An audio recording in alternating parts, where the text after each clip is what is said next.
अस्सलाम वालेकुम नादरीन, मैं हूं नईम खान। अपने डिजिटल प्लेटफॉर्म्स पर आपको खुशामदीद कहता हूं।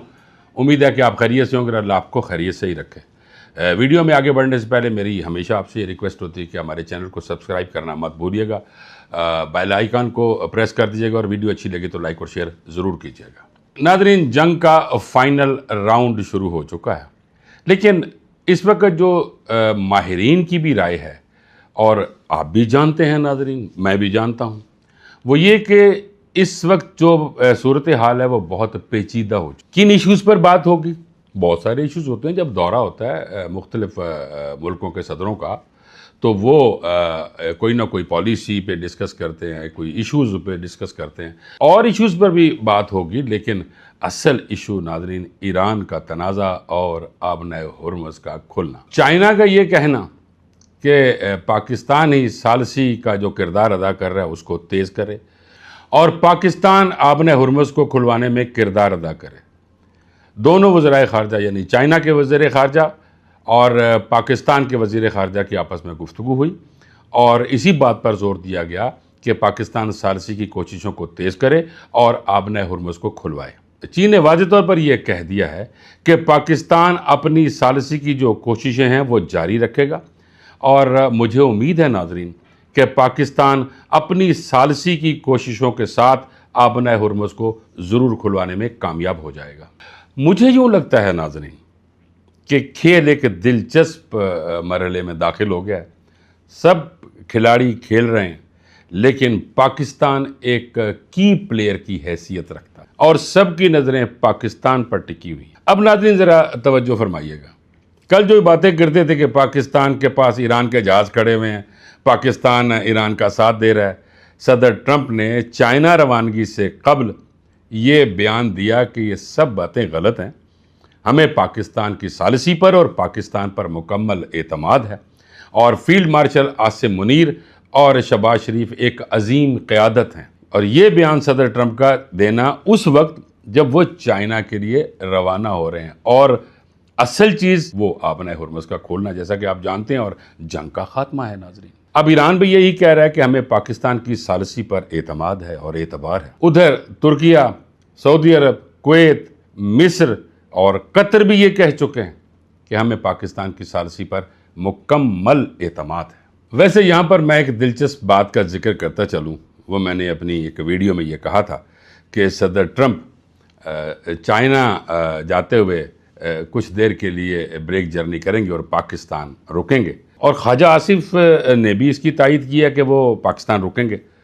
अब नाज़रीन ज़रा ये भी गौर तलब बात है, इस पर ज़रा तवज्जो कीजिएगा कि जिस तरह सदर ट्रंप फील्ड मार्शल के गर्विदा हैं और उनसे बहुत प्यार करते हैं और उन पर बहुत एतमाद करते हैं, वो मुझे कभी उम्मीद है कि वो उनको मिलने के लिए तो स्पेशली ज़रूर रुकेंगे, चाहे आते हुए रुकें या जाते हुए रुकें। तो नाज़रीन देख लें कि इन 2-3 सालों में पाकिस्तान कहाँ से कहाँ पहुँच गया। वैसे मैं एक बात बताता चलूँ कि आबनाए हुर्मुज़ की बंदिश ने हमारे ग्वादर को किस हद तक इज़्ज़त बख्शी और एक अहम तरीन मकाम दिला दिया। अब ये हम पर है कि हम इसको किस तरह देखते हैं। अब तो इस पे जंगी बुनियादों पर काम शुरू करना पड़ेगा। अब ज़रा गौर करें कि अगर ईरान पर से पाबंदियाँ उठा ली जाती हैं तो पाकिस्तान डायरेक्ट ईरान से तेल लेगा और अगर पाइपलाइन बिक जाती है तो डायरेक्ट तेल लेगा और पाकिस्तान ईरान के साथ बड़े अच्छे तर्ज पे तिजारत भी करेगा। इस जंग को ईरान ने अपने खून की आबियारी से सींचा है और अब फातेह भी ईरान है। पहले तो कहा जाता था कि ईरान का बहुत नुकसान हुआ है या अरबों का, लेकिन अमेरिका का क्या गया। लेकिन 75 दिनों में ईरान ने यह साबित कर दिया और दुनिया भी मान रही है कि असल पावर ईरान है, जिसने नामुमकिन को मुमकिन कर दिखाया। अमेरिका ईरान जंग पर 29 अरब डॉलर खर्च कर चुका है और अब मजीद 1.5 ट्रिलियन डॉलर्स मांगे जा रहे हैं। नाज़रीन, मैंने पहले भी एक अर्ज़ किया था अपने एक व्लॉग में कि इस कशीदगी ने अमेरिकी मईशत और सियासत पर बहुत गहरा असर डाला है।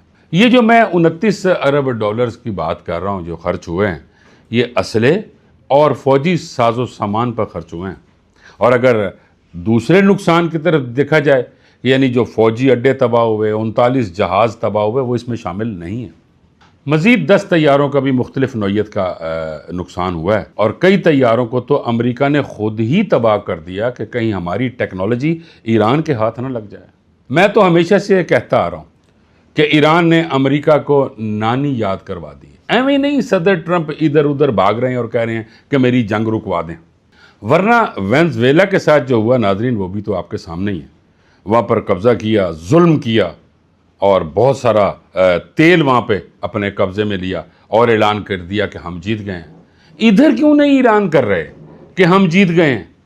इसलिए कि यहाँ पर वो जीते नहीं, बहुत कुछ हार चुके हैं।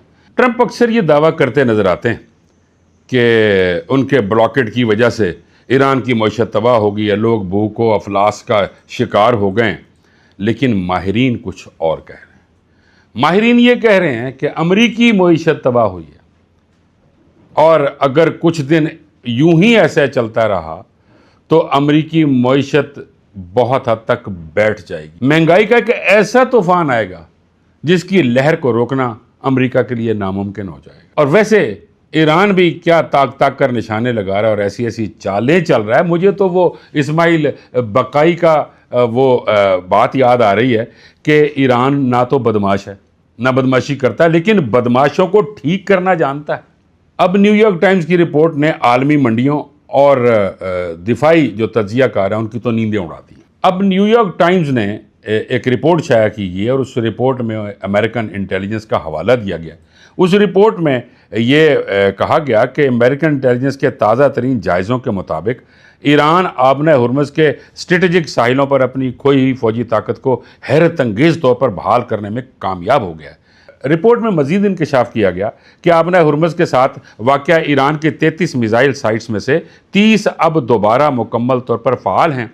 अमरीकी इंटेलिजेंस हुकाम का कहना है कि ईरानी फ़ौज इन साइट्स के अंदर मोबाइल लॉन्चर्स इस्तेमाल कर रही हैं, जिसका मतलब है कि वो अपने मिसाइलों को किसी भी वक्त एक जगह से दूसरी जगह मुंतकिल करके अचानक हमला कर सकते हैं। इन साइट्स पर मौजूद लॉन्च पैड्स बराह रास्त आबना हुर्मुज़ से गुजरने वालों को निशाना बनाने के लिए तैयार हैं। इसका मतलब तो ये हुआ ना कि आलमी तिजारत और तेल की तरसील अब मुकम्मल तौर पर ईरान के हाथ में है। वैसे भी ईरान ये वार्निंग दे चुका है कि अगर हमला हुआ तो ईरान एटमी ताकत के करीब पहुंच जाएगा।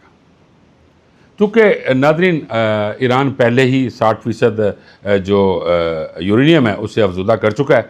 अब सुनने में ये आ रहा है कि 90% तक जो अफजूदगी हो जाएगी और वाकई अगर ये हमला हुआ, यानी अमेरिका ने दोबारा या इजराइल ने हमला किया, तो ईरान एक एटमी ताकत बनकर उभर आएगा और फिर वो होगा जो किसी के वहमो गुमान में भी नहीं होगा। नाज़रीन, ट्रंप के चीन पहुंचने से पहले चीन ने ट्रंप के लिए 4 सुर्ख लाइनें खींच दी हैं।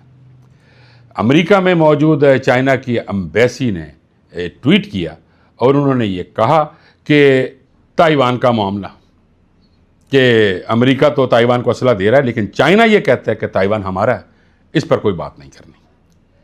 और नंबर 2 पे कहा गया कि जमहूरियत और इंसानी हुकूक पर, ये दूसरी सुर्ख लाइन है।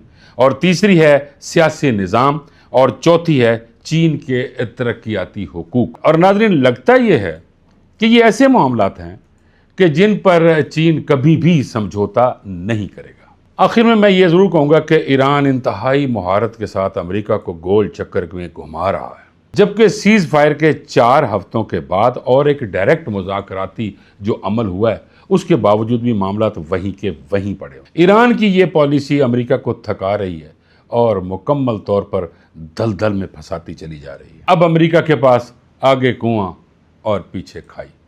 अब मैंने जो वीडियो के स्टार्ट में कहा था कि ये आखिरी राउंड शुरू हो गया है, अब देखते हैं नाज़रीन कि चाइना में उस आखिरी राउंड को कैसे खेला जाता है। नाज़रीन, अब तक के लिए इतना ही। आपसे मुलाकात होगी अगली वीडियो में। मुझे इजाज़त दीजिए। अल्लाह निगहबान।